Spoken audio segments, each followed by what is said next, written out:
Mais vous imaginez, moi je suis dans un forum où tous les matins, j'ai un frère qui envoie les trucs du gouvernement. Mais quand quelqu'un vient critiquer, il est le premier à dire la police viendra te chercher. Vous imaginez, est-ce que quand vous entendez ça, vous serez fier de votre Bénin? Quelle est la crise? Imaginez-vous, parce que X dit je suis candidat aux élections, qu'on lui trouve un sujet et qu'on lui colle. Imaginez combien d'hommes politiques sont en prison au Bénin aujourd'hui. Le Bénin traverse une crise morale extrêmement grave. Ne pas le reconnaître. Ne pas le reconnaître. Ne pas le reconnaître. Crise morale. Fondée sur quoi? Ne pas le reconnaître, c'est jouer à la politique de l'Autriche. Analyse, décryptage, l'info brute, le débat sans tabou. Au-delà des discours, la réalité des faits pour comprendre les enjeux politiques. Le président Talon l'a dit à un moment donné, nous n'allons pas faire la démocratie au Bénin comme on le fait par exemple, on l'a fait plutôt par exemple dans les pays occidentaux. Je suis sûr que vous ne souscrivez pas à cette accession du président Patrice Talon. Au grand jamais. Parce que si on devrait faire la démocratie comme lui l'a fait, il ne devrait jamais venir au pouvoir. La liberté n'a pas de prix. Aujourd'hui, que mon cher ami Jed trouve que le Bénin ne traverse aucune crise, c'est extrêmement grave. Quelle est la crise alors? Et dangereux. Quelle est la crise? Imaginez-vous, parce que X dit je suis candidat aux élections, qu'on lui trouve un sujet et qu'on lui colle. Imaginez combien d'hommes politiques sont en prison au Bénin aujourd'hui. Imaginez. Vous avez parlé de coller des sujets d'accusation et tout. Ben, ces affaires sont devant la justice. Ces affaires sont devant la justice, on en parle. Et c'est déjà vidé. Aujourd'hui, on peut en parler, même quand bien même c'est devant la justice, on peut toujours en parler. Vous voulez évoquer le cas de Ricky Amadougou, de Joël Aïvor, c'est vous qui l'avez cité. Moi, vous connaissez autant que moi que ce qu'on dit là, c'est des sujets qui ne tiennent pas. Non, imaginez. Bon, après, je ne suis pas juriste. Sur quelle base? C'est ça. Moi, je vous dis, en tout cas, moi, je sais que le Bénin traverse une crise morale extrêmement grave. Ne pas le reconnaître. Ne pas le reconnaître. Ne pas le reconnaître. Une crise morale. Fondée sur quoi? Ne pas le reconnaître, c'est jouer à la politique de l'Autriche. Ça, c'est clair. Parce que je vais poser une question le nombre de personnes qu'il y a en prison. Moi, je suis, Monsieur Jed, laissez-moi finir. Okay. Moi, je suis un journaliste. Je sais aujourd'hui comment les journalistes sont traités au Bénin. Je sais qu'aujourd'hui, les journalistes ne peuvent plus parler sans craindre pour l'air. Mais quand même, écoutez... Parler sur des bases fallacieuses est différent de parler sur la base d'une enquête bien menée, par exemple. Tout à fait. Vous pensez avec des preuves. Vous pensez que des journalistes béninois parlent en l'air? Mais non, on est totalement bien formés pour ne pas parler en l'air, pour parler avec des preuves. Au Bénin aujourd'hui, il n'y a pas à faire de preuves. Imaginez qu'un journaliste fasse un papier de réflexion et pour ça qu'on dise qu'il a dit quelque chose qui n'est pas juste et qu'il se retrouve derrière les barreaux. Dans un papier de réflexion, dans un papier de commentaires, puisque les faits sont sacrés, les commentaires sont libres. Oui, quand vous faites des affirmations dans un papier, il faut quand même que vous les éteigniez de preuves. Émeric, depuis 2015, le Bénin s'est doté d'un instrument qui dépénalise les délits de presse. Le délit de presse. Mais imaginez-vous, depuis 2016, on a contourné cette loi où le journaliste peut se retrouver, rien que pour ses écrits, devant la criette. Non, nous sommes dans un pays démocratique.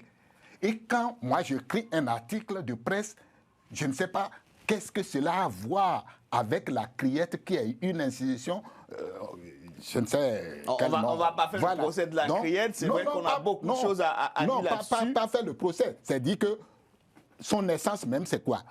Et pourquoi, pour un délit d'opinion, quelqu'un va se retrouver devant cette criette. C'est là le problème, c'est là la grande question.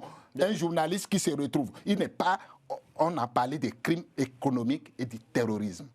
C'est ça la définition de la criette. Mais aujourd'hui, qu'un journaliste dise qu'il y a ceci qui ne va pas, il a dit. Quand c'est faux, c'est les tribunaux ordinaires qui ont la capacité d'aller l'interpeller et de lui demander des comptes. Ça, c'est clair. On ne demande pas de ne pas demander des comptes. Mais que le journaliste se retrouve devant la criette, vous ne voyez pas que ça pose quand même un problème et qu'on dise que tout va bien, tout ne va pas bien.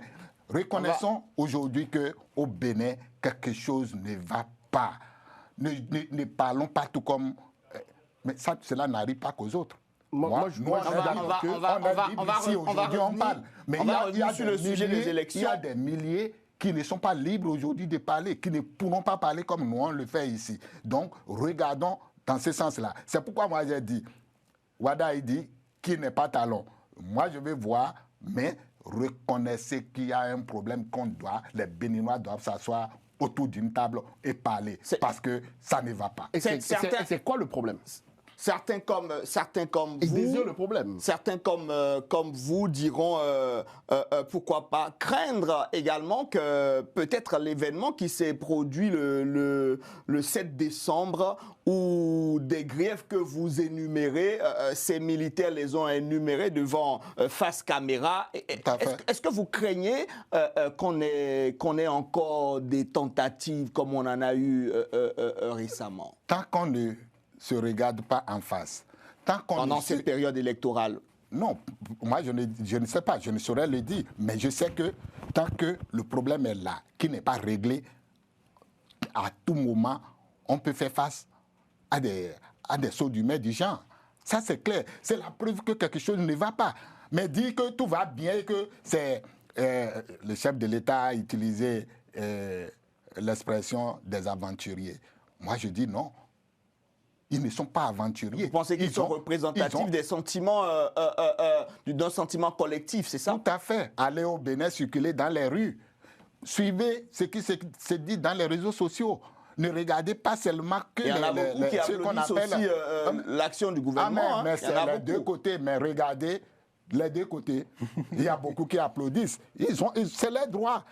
Et c'est le droit aussi de ceux qui ne partagent pas de critiquer. Absolument. Mais vous imaginez, moi je suis dans un forum où tous les matins, j'ai un frère qui envoie les trucs du gouvernement. Mais quand quelqu'un vient critiquer, il est le premier à dire la police viendra te chercher. Vous imaginez, est-ce que quand vous entendez ça, vous serez fiers de votre Bénin? Quand on sait d'où on est parti en 2016, quand on sait comment le camp présidentiel actuel a fait la campagne pour dénoncer tout ce qu'on a dénoncé et qu'aujourd'hui on empêche d'autres personnes de dénoncer, de dire ça ne va pas, je crois qu'on se ment. Et chaque fois qu'il y aura ce problème, on sera en face des situations du genre 2000. Du genre décembre. Il y aura un autre débat qui se fera sur les enjeux démocratiques, sur la stabilité politique et démocratique. On va un tout petit peu pousser le débat. Il y a quand même une menace qui pèse sur ces élections, même si on ne la présente pas tout le temps. Il y a la menace du nord du Bénin avec les groupes terroristes qui sévissent. Est-ce que ces groupes pourraient jouer les troubles faits pendant ces campagnes électorales et également pendant le scrutin électoral? Merci. Torion, parce que c'est le prénom que j'aime le plus, ou le nom. Le nom, Torion, c'est le nom, et Eric le prénom. Qui est un prénom pour moi. Et puis, je me retrouve là-dedans pleinement. Moi, je voudrais commencer d'abord par condamner fortement et fermement ce qui s'est passé le 7 décembre dernier. Et je pense que personne ne souhaite ça à son pays. C'est un vrai désordre. On a vu les pays dans la sous-région qui s'y sont prêtés au jeu. Et ça n'a rien donné de bon. Évidemment, ce n'est pas quelque chose qu'on souhaite. Et donc, moi, je voudrais condamner ça. Ça, c'est mes premiers mots. Ensuite, voudrais-je dire qu'il y a de l'insécurité dans toute l'Afrique de l'Ouest. L'insécurité grandissante, de plus en plus. Et on a eu, au départ, on les appelait les groupes armés non identifiés parce qu'on ne les identifiait pas clairement. Il y a eu un certain nombre de groupes qui ont commencé par réclamer l'apanage de ces coups-là, de ces coups bas, ça il faut le dire, avec beaucoup de clarté et de précision. Et aujourd'hui, nous en sommes arrivés à une situation presque intenable où nos frères sont tués.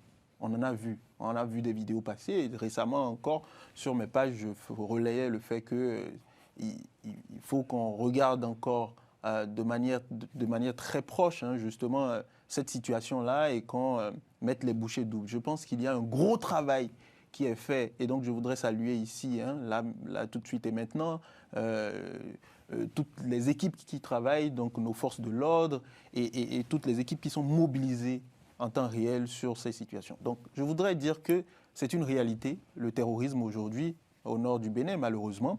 Et donc, nous devrons d'abord, dans un premier temps, apporter tout notre soutien à l'armée qui joue un grand rôle dans ce travail, enfin, dans cette riposte-là. Ça, c'est une réalité. Et juste après, je voudrais dire qu'on a vu des audios passer très récemment où des gens, des compatriotes même frustrés, très frustrés, réclamaient ou ce genre de situation encore et encore, notamment le 7 décembre, ou préparaient. Voilà. Et donc c'est l'occasion pour moi de dire que les gens qui aiment leur pays, quand on les voit, on le sait. Et donc il ne faut pas se confondre à la masse, il ne faut pas se confondre dans ce genre de choses. Donc c'est un appel que je lance aussi à mes frères et sœurs, de pouvoir se méfier, de pouvoir faire attention et d'avoir... Ne peut-être pas prêter flanc à ce jeu qui consisterait à troubler l'ordre public pendant ces élections. Justement, et d'être très vigilant en cette période-là. Et donc, aujourd'hui, c'est une réalité que, à la fois, ce qui se passe dans le Nord, la question du terrorisme, etc., est une réalité, mais il y a une autre menace qui pèse aussi à cause de toutes les frustrations qui peuvent